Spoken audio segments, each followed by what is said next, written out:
ഇന്നെന്റെ അപേക്ഷയെ കൈവടിയാതെ ഒന്നെന്നെ കൂടൊന്ന് കൊണ്ടുപോകും. പിന്നെ ഒരിക്കൽ ഞാൻ കൊണ്ടുപോകാം. ഇന്ന് വേണ്ട ഓവലാറെ. പിന്നെ ഒരിക്കൽ രമണന്റെ ഓർമ്മകൾ പേറുന്ന ചങ്ങമ്പുഴ സ്മാരകത്തിലെത്താൻ ഇനി ജമീലുമ്മയില്ല. പകരം സങ്കല്പത്തിലെ ചന്ദ്രികയേക്കാൾ മനോഹരമായൊരു ജീവിതം ജീവിച്ച് മടക്കം. മാനവരാശിക്ക് മാതൃക. നാരായണയുടെ വീട്ടിലെ ആ ഇടുങ്ങിയ മുറിയിലെ നിസ്കാരപ്പായ സാക്ഷി. നാരായണയുടെ അച്ഛൻ ഉപേക്ഷിച്ചു പോയ ജാനകി ജമീല ആയതാണ് കഥ. പൊന്നാനിയിലെത്തി ഇസ്ലാം മതം സ്വീകരിച്ചതും പാലക്കാട്ടുകാരൻ മരക്കാറെ കെട്ടിയതും 96-ലെ ഹജ്ജും ഉൾപ്പെടെ ജീവിതം സംഭവബഹുലം. മരക്കാർ മരിച്ചതോടെയാണ് ജമീല കളമശ്ശേരിയിൽ നാരായണയുടെ വീട്ടിലെത്തിയത്. 2 മതങ്ങളിൽ വിശ്വസിച്ച് 20 വർഷക്കാലം ഈ അമ്മയും മകളും കൊച്ചുമക്കളും ഒന്നിച്ച് ജീവിച്ചു. ഒടുവിൽ മൺമറയുമ്പോഴും മകൾ അമ്മയുടെ ഉമ്മയുടെ വിശ്വാസം കാത്തു. മയ്യത്ത് മരക്കാരുടെ വീട്ടിലെത്തിച്ചു. മയ്യത്ത് നമസ്കാരം നടക്കുമ്പോൾ ഹിന്ദുവായ പേരക്കുട്ടിയും പള്ളിയിലെത്തി. 5 തലമുറക്കാലം നമ്മുടെ നാടിന് നന്മയോതി ജമീലുമ്മ മടങ്ങി. ഉമ്മയെ ചേർത്തു പിടിച്ച നാരായണിക്കുട്ടിയെ ആദരിക്കുമ്പോൾ ജമീലയുടെ നാരായണിക്കുട്ടിയുടെ നമ്മുടെ ഈ കേരള സ്റ്റോറി എത്രയോ മഹത്തരമാവുകയാണ്. ആദിത്യൻ ഓമനക്കുട്ടൻ, മാതൃഭൂമി ന്യൂസ്, കൊച്ചി. ആദിത്യൻ നമുക്കൊപ്പമുണ്ട് കൊച്ചിയിൽ നിന്ന്. ആദിത്യ, വളരെ കൗതുകമാർന്ന ഒരു ജീവിതം അല്ലേ? അതും എത്രയോ പതിറ്റാണ്ടുകൾക്ക് മുൻപ് നടന്നതാണ്. അതിൽ ഒരു വേർതിരിയലും ഇല്ലാതെ ഒരുമിച്ച് ഒരു കുടുംബം അങ്ങനെ പോയി. പല പല കുടുംബങ്ങൾ ഒന്നായി പോയി. അത് ഈ വിയോഗവേളയിലും ആ സ്നേഹം അതുപോലെ നിലനിൽക്കുന്നത് 2 സമൂഹങ്ങൾ തമ്മിലുള്ള ഒരു സ്നേഹത്തിൻ്റെ മാതൃക കൂടിയായി തീരുന്നുണ്ട്. എപ്പോഴായിരുന്നു ജമീലുമ്മയുടെ വിയോഗം? എങ്ങനെയാണ് എല്ലാവരെയും ഒരുമിച്ച്, അല്ലേ, പല തലത്തിലാണെങ്കിലും എല്ലാവരും ഒരുമിച്ചെത്തിയ?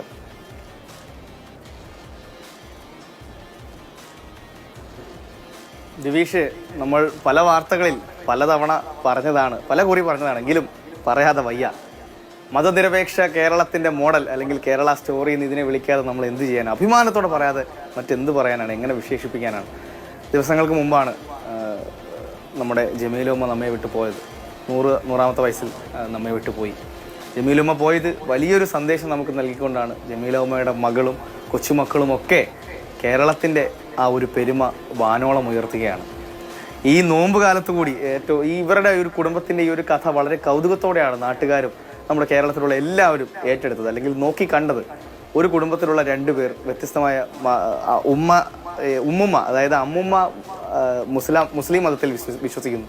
അതുപോലെ തന്നെ ബാക്കി മകളും കൊച്ചുമക്കളും ഒക്കെ ഹിന്ദു മതത്തിൽ വിശ്വസിക്കുന്നു.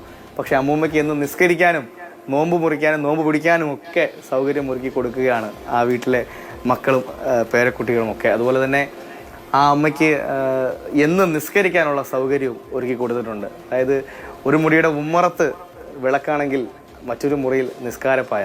ഇത് വേറെ എവിടെ കാണാനാകും എന്നുള്ളതാണ് ഏറ്റവും വലിയ ഒരു കൗതുകം ഇതിനകത്ത്.